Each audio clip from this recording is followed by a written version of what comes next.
Jumping into shot 1 right away, Antonio is frantically pacing as he contemplates stealing the unattended bike in a medium-long following shot.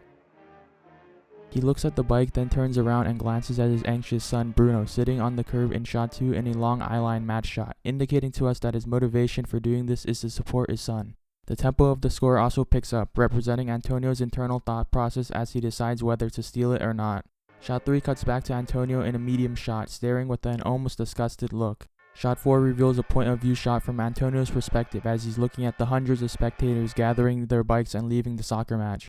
Cutting back to a medium shot of Antonio in shot 5. The camera is at a slight low angle, making it seem like he looks down upon the spectators who can afford plenty of bicycles for leisure, whereas Antonio had to sacrifice his own material belongings for a bicycle, only for it to be stolen and his livelihood put in jeopardy. This adds to Antonio's ongoing sentiment throughout the movie that he feels alienated by society. All throughout the film, Antonio is shown to be distant and removed from the rest of society. When he's waiting at the labor office, Antonio sits far away from the others. He is also the only one wearing a suit, in contrast to everyone else who wears more functional clothing. When Antonio heads to the marketplace to find his bike, none of the vendors trust him and tell him to bugger off. After rummaging through the brothel and claiming that the boy is a thief, he is berated by the hostile denizens of the area. All of these moments set up the finale, as he believes society does not care for him or his livelihood, so he considers taking his situation into his own hands. He turns away and takes off his hat, and it cuts to shot 6 with a medium tracking shot of Antonio, presumably eyeing the unattended bike again. In shot 7, Antonio turns around and continues to pace in a long tracking shot as he continues to deliberate committing this desperate act. He finally puts his hat back on, signifying that he's made up his mind and he's ready to do the job. Shot 8 shows Bruno again in a medium long shot, likely noticing his anxious father pacing around. Antonio sees this in shot 9 and he tells his son to go home on the streetcar, as he does not want his son to witness him committing such a deplorable act in the long following shot.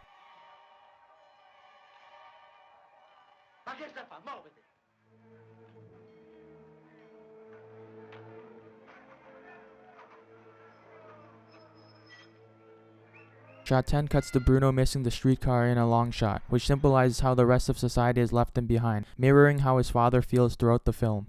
Shot 11 shows Antonio in a long tracking shot walking towards the neglected bike and scoping out the area. Notice how the blocking of the scene places a pole in the middle that nearly divides the frame into two halves, with the bike on the right and Antonio on the left. This allegorically depicts Antonio's own crossing of the Rubicon, as once he crosses over to the other side and steals the bicycle, the die is cast, and there's no turning back. The music gradually crescendos as Antonio gets closer and closer to becoming a bicycle thief, finally going silent when he commits the unspeakable act. Shot 12 cuts to a group of bystanders who conveniently witness Antonio stealing the bike and begin to give chase in a long shot. Shot 13 cuts back to Antonio, who tries to flee from the crowd in a long tracking shot.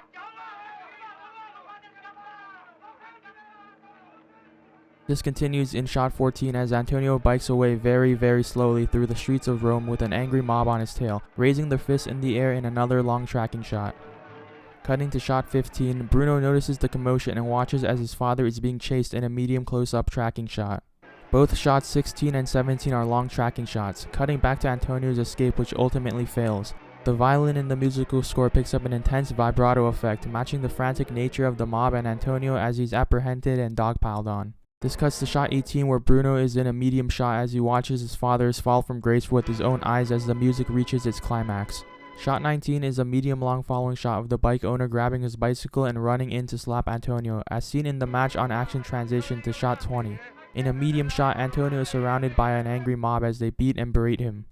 Shot 21 cuts to Bruno in a medium following shot, pushing past the crowd to get to his father. This shows that Bruno's unconditional love for his father makes him want to reach and be close to him, despite the fact that society constantly antagonizes Antonio, which can be seen earlier in the movie at the shady marketplace, the church, the fortune teller, and the brothel. Shot 22 cuts back to another medium shot of Antonio and the mob. Shot 23 is a medium shot of Bruno clearly distressed and screaming for his father as he grabs onto his arm. This cuts to shot 24, which is a medium reaction shot of Antonio as he looks down to see his son, his face filled with guilt as he realizes that Bruno witnessed the shameful act he committed. This cuts to shot 25 of Antonio being apprehended and moved away by the mob in a long following shot. This sequence shows that Antonio has quite literally lost control of his life as he's being forcefully dragged away. Shot 26 is a medium tracking shot of Bruno picking up his father's hat and smacking it to clean off the dirt as he follows the mob, again mirroring the actions of his father, a man whom he admires and looks up to, though he is clearly confused and distraught by what he's seen his father become. Shot 27 cuts back to Antonio and the crowd as they decide which police station they're gonna take him to in a long tracking shot. Shots 28 to 36 feature a series of medium shot reverse shots between the bike owner, Bruno, and Antonio exchanging glances with one another. Without a single word spoken, the owner realizes the reality of the situation, and in a moment of pity, he lets Antonio off the hook. It is truly an ironic moment for Antonio, as he believed that society didn't care for him and abandoned him, but is ultimately saved by another member of society. Shot 37 cuts back to Bruno in a medium shot, who cries as the remaining crowd continues to admonish his father. Shot 38 cuts back to Antonio as he gets yelled at in a medium shot. One of the bystanders shoves him, transitioning to shot 39 with a match on action cut as he and his son walk away in a medium long following shot. This is a stark contrast from the moment of compassion from the bike owner earlier, as Antonio is reminded that society still does not care for him and literally pushes him away. The score also picks up again with a scornful and dreadful reprieve as they literally and figuratively walk towards their uncertain future. Shot 40 continues to follow Antonio and Bruno as they walk away in a long tracking shot.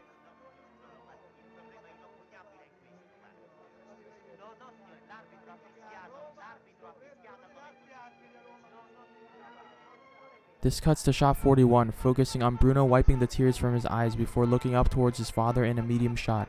Antonio looks directly ahead with a 1,000-yard stare, reflecting deeply on his actions and thinking about how he will support his family without his job and with a new label as a thief. Shot 42 cuts to a medium-long shot of father and son walking from behind. Antonio pushes his way through the other pedestrians and gets bumped by a truck on his right, exemplifying Antonio's feelings about how society views him as just another obstacle. Shot 43 cuts back to Antonio looking ahead in a medium close-up tracking shot.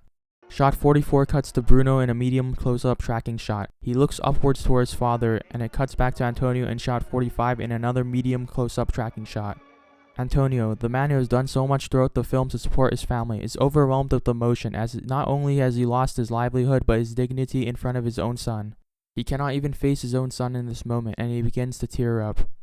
Bruno, noticing his upset father, holds his hand in a medium tracking shot in shot 46. Shot 47 cuts back to Antonio and shot 48 back to Bruno, both in medium tracking shots as they both ponder the uncertainty of their future. In the final shot, shot 49, Antonio and Bruno continue walking away from the camera in a long shot and blend into the crowd, essentially blending back into an indifferent and apathetic society that does not care about Antonio's plights or struggles to survive. Their disappearance into the background signifies how society will ultimately forget about them and their stories will never be remembered or heard again.